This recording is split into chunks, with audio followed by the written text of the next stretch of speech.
I covered a press conference earlier this month, and yeah, let's talk about them. Hi, my name is Jim, a photographer and videographer based in Nairobi, Kenya. I got to cover a press conference earlier this month, the Nala and Pesalink/Equity partnership.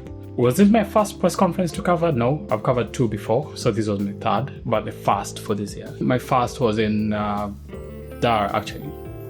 I covered the CRDB Nala press conference, which was pretty crazy. and then I covered Nala and NCBA Bank.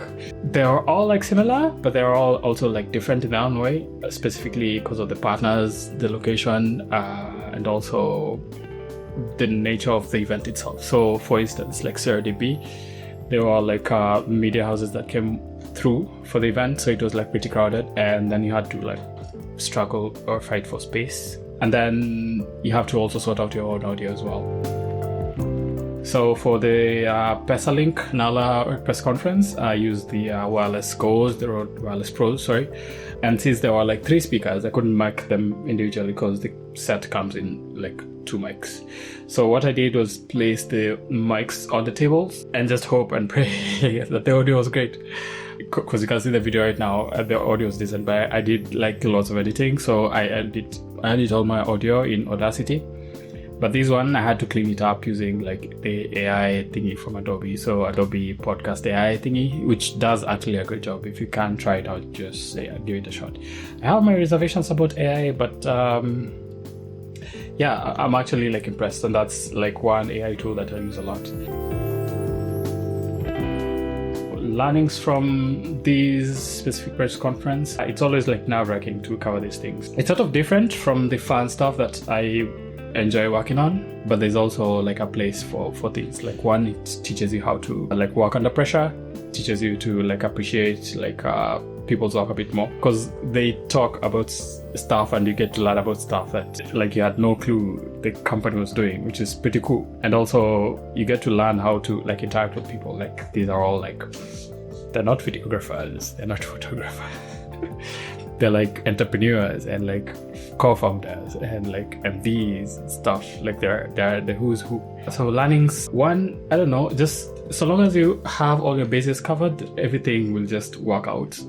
Whatever is not in your control, there's no point in worrying about it. The second bit is like you can't control people, like when, like to a certain extent, like you can't dictate when they'll show up, you can't dictate what they'll see, you can't dictate how loud they'll be, if I'm for lack of a better word. And at the end of the day, it's never as serious as you think, and that's a good thing actually. It helps like calm your nerves down, and yeah, in the end you do actually get the results that you want and the results that your client wants. And in this case, I'm sure they were happy.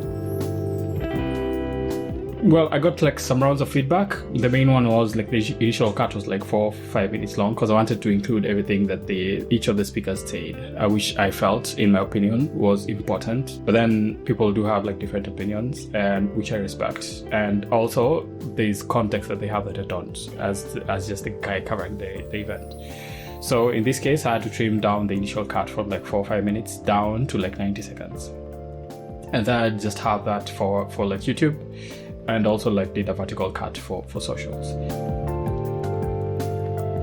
Now, stuff like these, from my experience, doesn't perform that well, at least on socials.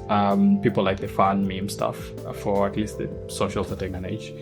But there's a place for these, and that's like LinkedIn and like building the credibility of the company and like building with the regulators, at least for the kind of work that Nala does.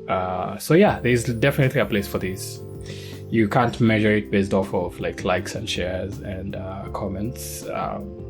Yeah, but you can, it has value. Let me just say that.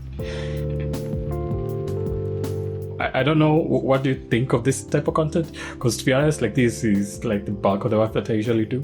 It's not like the music videos that you enjoy and like fun stuff that I work on. It's usually some, to be honest, like what you would consider like boring stuff. But again, like there's a place for these in these here world of ours, like this creative world of ours. So yeah, let me know what you think, and let me know if you'd like to see more of these. And probably for the next one I can do like a bit more of a deep dive as opposed to like being like shallow and discovering things.